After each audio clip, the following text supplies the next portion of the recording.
It started with a joke, a harmless nudge among friends in a bustling suburban gym outside Cincinnati, Ohio. The kind of joke that's usually followed by laughter, maybe a high five, and then forgotten by lunch.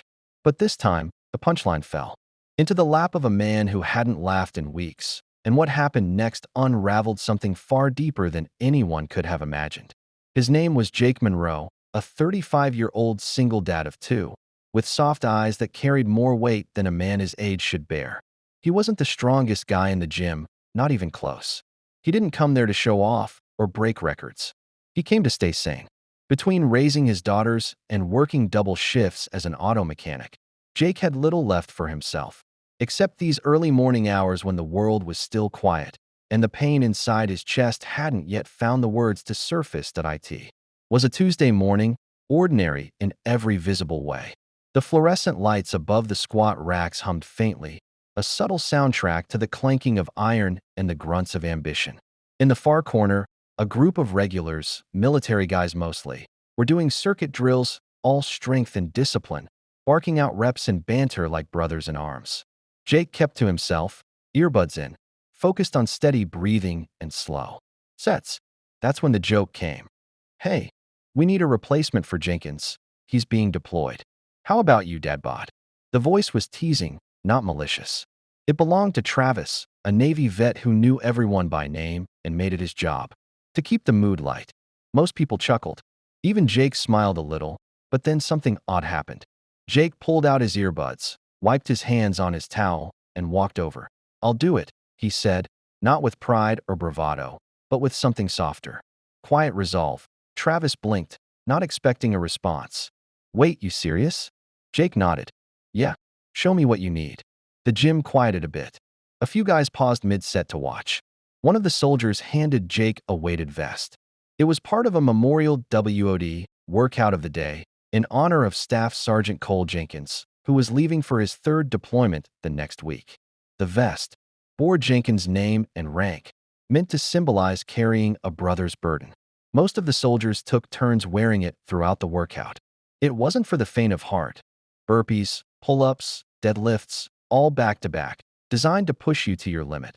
Jake put it on without hesitation, and one knew that he had once dreamed of serving too, before his wife got sick.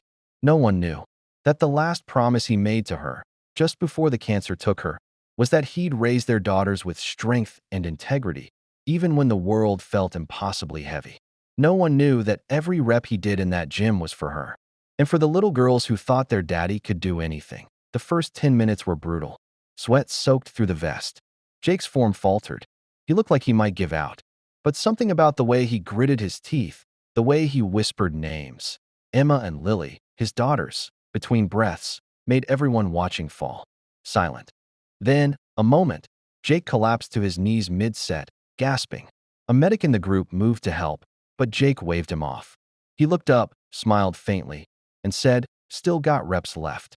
He stood up and finished every single one. By the time he finished the last round of burpees, even the toughest soldiers were quiet. A few had tears in their eyes. Travis, the man who made the joke, walked over, placed a hand on Jake's shoulder, and said, "Brother, I didn't know." Jake looked around at the faces, most of them strangers just an hour ago, and shrugged. Sometimes, you carry what you didn't ask for. You just carry it anyway. Word spread. Videos were posted. Within days, the story had gone viral. But for Jake, it wasn't about fame. It was about keeping a promise to his late wife, to his daughters, and now, somehow, to a soldier he didn't even know that he showed up the next day and the next. Not for the views. For the people. For the ones who carry silent weights, invisible vests.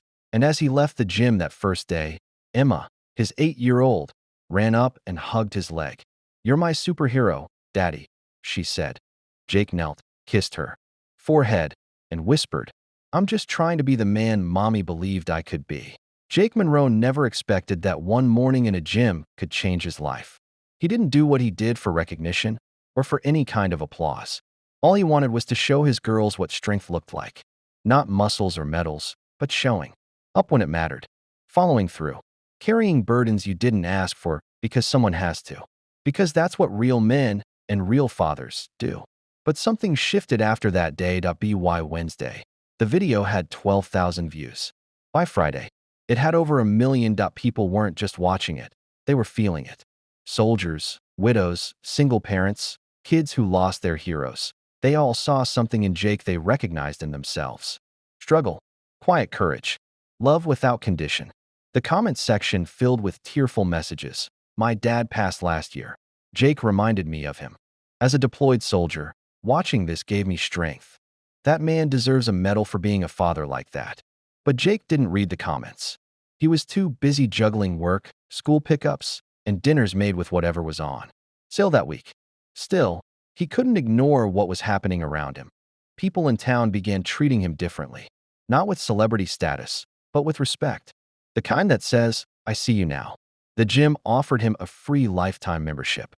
A local diner named a breakfast after him. The Monroe plate, eggs, sausage, and 2 mini pancakes for Emma and Lily. One morning, he opened his mailbox and found a handwritten letter from staff. Sergeant Cole Jenkins himself. It read, Jake, I saw the video. I can't tell you what it meant to me. Not because you wore a vest with my name on it, but because you honored it. You reminded me what I'm fighting for. People like you. Families like yours. I'm proud to have my name on your back. Thank you, brother. Jake read it 3 times before folding it neatly and placing it in a drawer with his wife's old letters. But then came a day that changed everything all over again. It was the annual Hero WOD fundraiser, hosted at the same gym. Hundreds showed up. Vets, first responders, families, and a growing number of fans who had followed Jake's story online. The gym was buzzing. There were booths for charities, a bake sale, and a massive wall where people could write the name of someone they loved and lost. Jake wasn't planning to make a scene. He wore his usual faded hoodie, helped his daughters carry cookies to the bake sale table, and planned to just be there quietly. Until Travis, the Navy vet who'd made the original joke, grabbed a mic.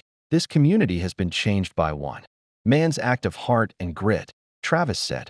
He didn't wear a uniform, but he wore the weight of it like it was his own. Today, we honor him. The crowd turned. Jake froze. We created a new Hero WOD this year, Travis continued. We're calling it the Monroe. It stands for something we all sometimes forget, that the greatest acts of courage aren't always on battlefields. They're at kitchen tables, in hospitals, in the quiet hours when no one's looking. Jake, this one's for you. A wave of emotion hit Jake like a gut punch. But what happened next took it to another level. A woman approached from the crowd. She was in uniform, Army, but her face, something about it made Jake's knees go weak. She carried herself with the same poise as a soldier, but there was something softer there, a shadow of grief. Maybe. She introduced herself. Hi, I'm Olivia Jenkins, Cole's sister. Jake didn't know what to say. He called me from overseas, she said, eyes misting. Told me what you did. He said it reminded him of our dad, of everything good we fight for. Jake, my brother made it home, but some of his friends didn't. He wanted me to give you something. She handed Jake a small box. Inside was a military coin and a patch that read, Honor in Action. He said it belonged with you. Olivia whispered. Jake choked back tears, but Olivia wasn't done. I also run a nonprofit for returning soldiers, transitioning them into civilian life, finding jobs, helping them reconnect. We've had trouble reaching single parents, especially fathers. I saw the way you connected with people, the way you lead just by being real. Would you consider being part of our next outreach campaign? Jake looked over at his daughters, who were laughing nearby, icing cookies on each other's noses. He thought of his wife, of the promise he made her. He looked at Olivia and nodded. I'd be honored. What started as a joke had led to a movement. Over the next few months, Jake spoke at town halls, schools, even virtual meetings with veteran groups across the country. Not as a soldier, but as a man who knew what it meant to fight unseen battles. His message was simple. You don't have to wear a uniform to serve. You just have to show up for the people who need you. And then, another surprise. On the anniversary of his wife's passing, the gym held a special ceremony. They unveiled a new plaque on the wall, beneath the pull-up bars. It read, In honor of Jake Monroe, a father, a fighter, a friend. Proof that the strongest among us are the ones who carry on. Jake stood quietly, holding Emma's hand, as Lily leaned her head on his shoulder. He didn't speak much. He didn't need to. Because everyone felt it. The world didn't just need superheroes. It needed ordinary people willing to do extraordinary things, like showing up when you're tired, loving when it hurts, lifting others when you're barely standing. Jake wasn't the strongest man in the gym, but he was the one who taught everyone what real strength looked like. And in doing so, he didn't just change his own life. He helped thousands of others find the courage to keep going, too. If this story touched your heart, inspired you, or reminded you of the quiet strength we often overlook, please consider subscribing to the channel. Yellowheart.